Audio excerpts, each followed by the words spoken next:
Tama ba ang ginagawa mong water change? Yun ang pag-uusapan natin sa video na ito. Kaya huwag kang aalis, panoorin mo ito lahat. Hi, si Coach Jonel po ito at sa video na ito ay pag-uusapan natin kung paano ang tamang pag-water change. Kasi kahit nag-water change ka at kahit sabihin pang weekly ka pang nag-water change, pwedeng mali pala ang ginagawa mo. So pag-uusapan natin kung paano yung tama.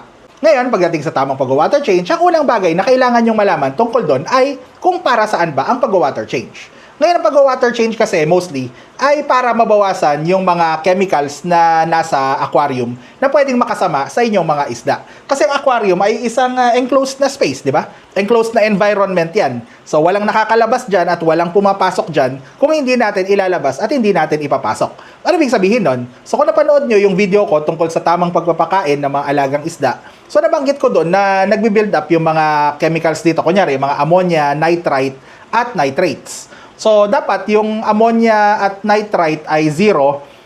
Yung namang nitrates ay 80 ppm maximum. So, yung mga yan, dapat natatanggal natin para hindi siya umabot sa levels na makakasama sa mga isda natin.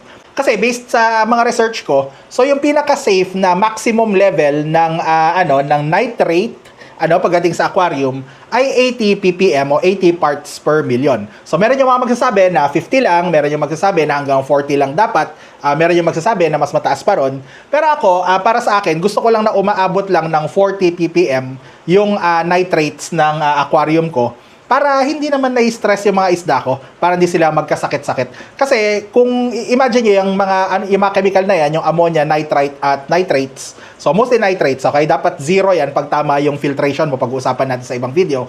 So pag masyadong mataas yung nitrate levels mo, okay, so unti-unting nalalason yung isda mo. So hindi naman siya mamamatay kaagad, di kagaya ng ammonia o nitrite. Pero unti-unti yan, na malalason sila, tapos diyan ka makakita na mabigla na lang namamatay yung isda mo. Yung bigla na lang tataob na hindi mo alam kung bakit.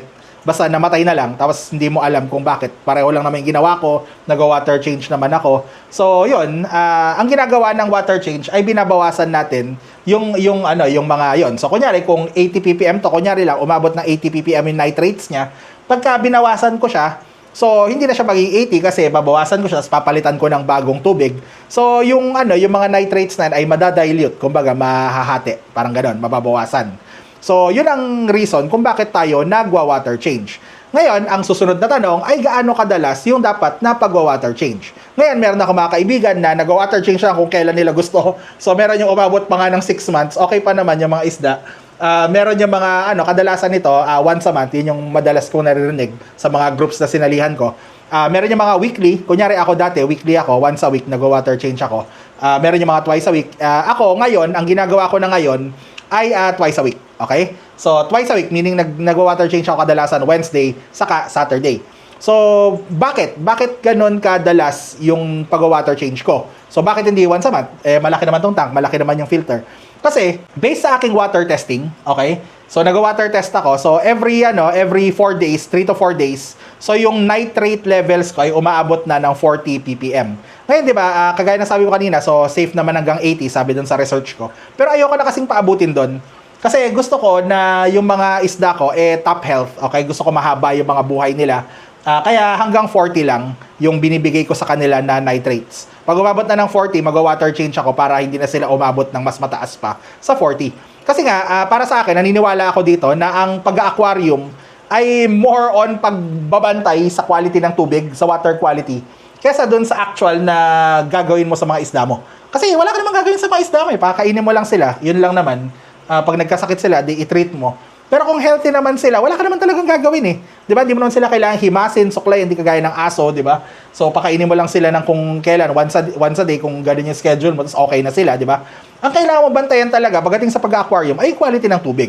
So, kung maayos yung quality ng tubig mo, magiging maayos yung lagay ng mga isda mo. So, yun, para sa akin, ang tamang pag-water change, yung tamang schedule, ay hindi once a month, hindi once a week, hindi twice a week.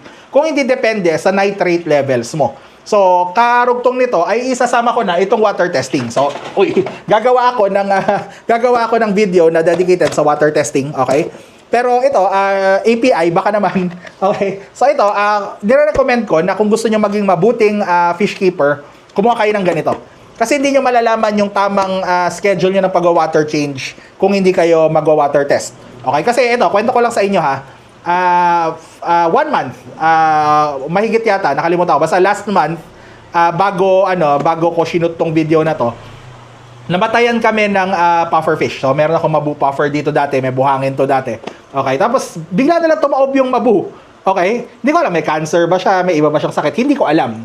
Pero, ang nangyari, tumaob na lang siya basta. Tapos, tama naman yung ginagawa na. Nag-water change kami every 2 weeks ng 50%, minsan mahigit pa. Tapos, nag-imbestiga ako na talagang marami akong tinignan ni research. Tapos, may nakita akong isang video, nakalimutan ko na kung saan ko nakita. Sorry po, I hope hindi magalit sa akin yung may-ari ng video. Pero, posible pala na kahit na regular yung water change mo, tumaas yung nitrates mo na maging unsafe sa isda. Explain ko lang konti ha. Kunyari sa isang linggo, yung total na nitrates build up mo dito sa tank mo, nagpapakain ka, tumatay yung mga isda mo, ay sabihin na lang natin umaabot hanggang 80 ppm. Okay? Kunyari sa isang linggo, umaabot ng 80 ppm dahil malakas kang magpakain, marami kang isda. So, nag-water change ka kunyari ng 50%. Yun ang ginagawa ko. So, 50%. So, from 80 ppm, nabawasan ko siya hanggang 40 ppm. So, 50%. Tapos, another week, 80 ppm na naman yung maidadagdag ko. So, yung 40 na natira, dadagdagan ko ng 80, so magiging 120 na siya. Tapos, iwa-water change ko na naman, naabot na naman ng 60 dahil 50%, so 69 na iwan. Tapos, 80 ppm na naman yung dadagdag. So, 60 na natira, tapos 80, so ano yan, parang 140. Tapos, mag-50% na naman ako, so 70. Di ba nakikita nyo na kahit na regular yung pag-water change ko ng 50%, dahil hindi ako nagwa-water test, dahil hindi ko tinitignan yung tamang nitrate levels, kumbaga, nitong aquarium ko.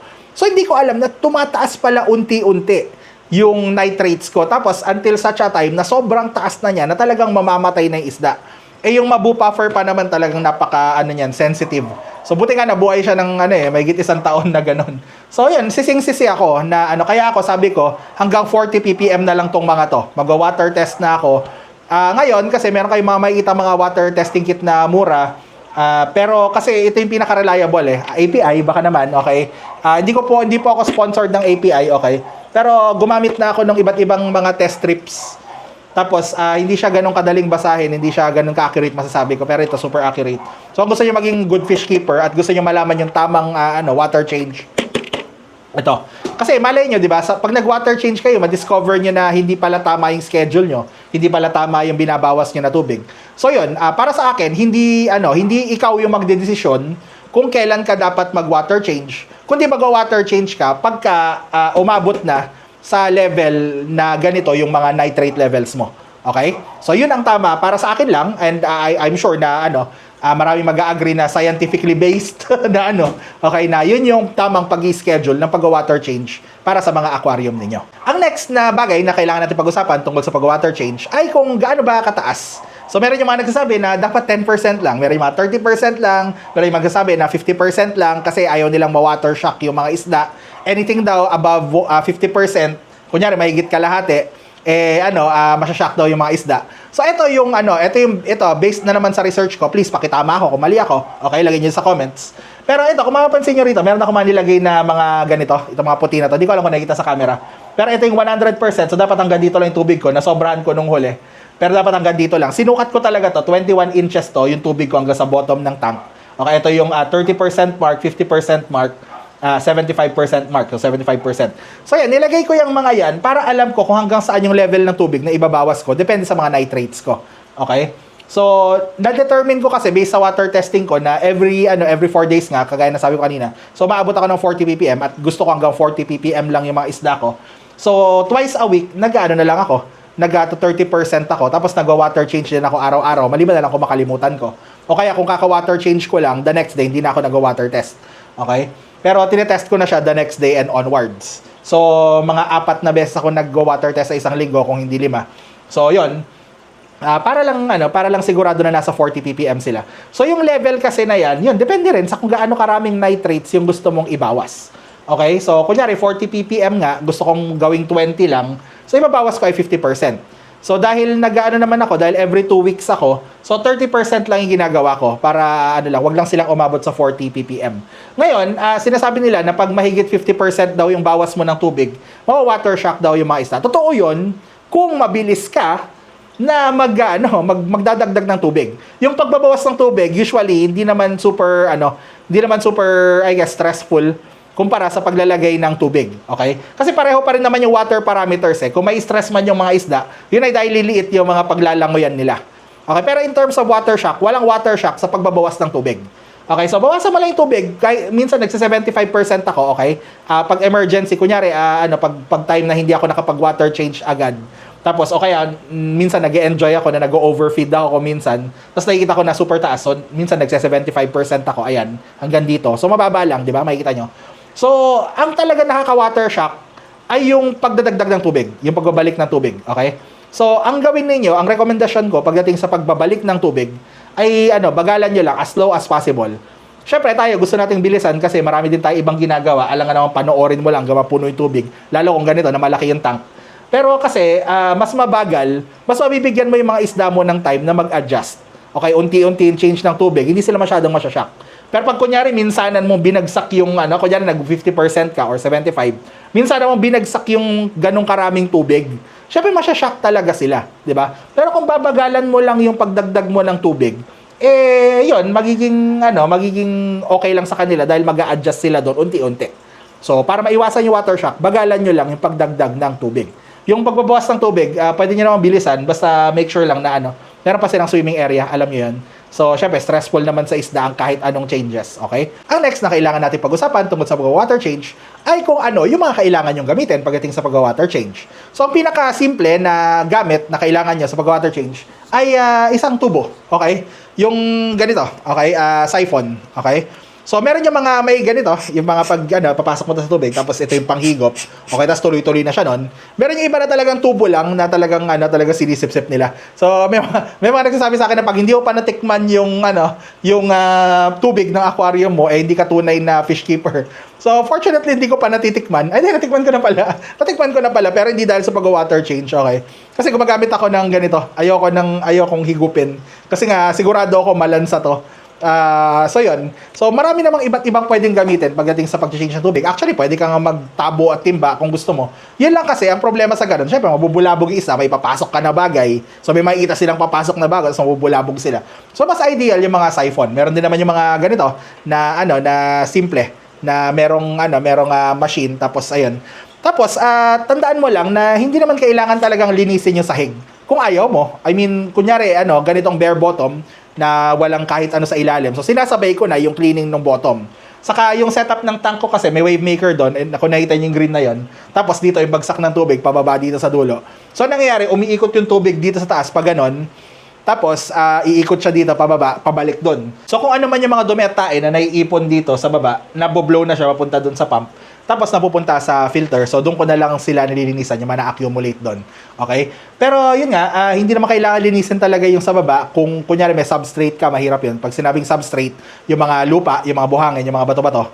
So, minsan mahirap. So, separate yung mga ganon, yung mga cleaning with water change. Pag water change, tubig lang talaga. Pwede naman. Okay? Tandaan mo lang na, syempre, yung mga yun, naiipon at naiipon. So, eventually, kailangan mo rin talaga na linisin yung substrate mo. Okay, kailangan mo rin talaga linisin yung tae mo, yung tae ng isda mo, hindi tae mo. Okay, kailangan mo rin linisin yung tae ng isda mo talaga na naiipon sa substrate. Okay?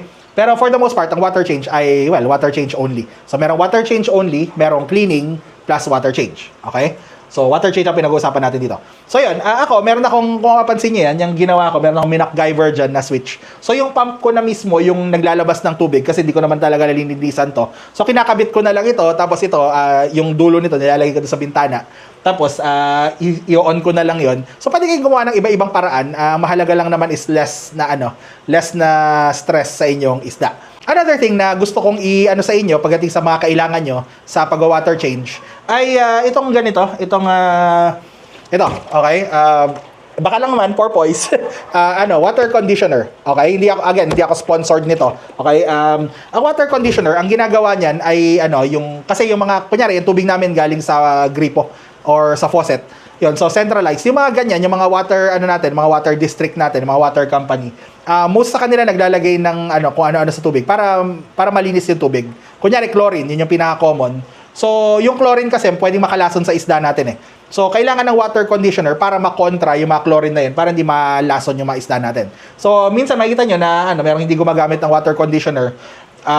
Ang ginagawa nila ay parang direkta na. So, natatakot ako sa mga ganun. Alam nyo yun, na idedirekta mo yung ganun. Kasi hindi mo alam kung ano yung nasa tubig eh. So, mas maganda na mag-water conditioner. Ngayon, kung ayaw mong gumastos sa water conditioner, o kaya kung maliit lang naman yung tank mo, tapos meron kang mga timba dyan, ang pwede mong gawin ay, yung tubig mo, i-hold mo sa timba or sa batya ng 24 hours para sumingaw lang yung chlorine, tapos yung mga bagay mag-settle sa ilalim. Tapos ang ilagay mo lang na tubig yung nasa ibabaw, wag mo ilagay nasa ilalim. Parang ganon. So pwede naman gawin yon kung ayaw nyo mag-water conditioner. Hindi naman talaga absolute needed yung water conditioner. Kundi yan yung convenient. So yan ang kailangan yung malaman tungkol sa pag-water change. Kung nakatulong sa inyo ang video na ito, huwag nyo kalimutang i-hit yung like. Kung meron kayong mga gustong idagdag, may mga tanong kayo or content suggestion, ilagay nyo dyan sa comments. At syempre, mag-subscribe na rin kayo para matuwa naman ako. Si Coach Jonel po ito and I'll see you next video. Bye! So ito pala, kung pinapaload nyo pa to, nag-water change ako ngayon. So sinaksak ko na siya dito tapos magbabawas ng tubig. So yan, next video ko na papakita sa inyo yung water change, actual na water change, okay? So sige, bye-bye.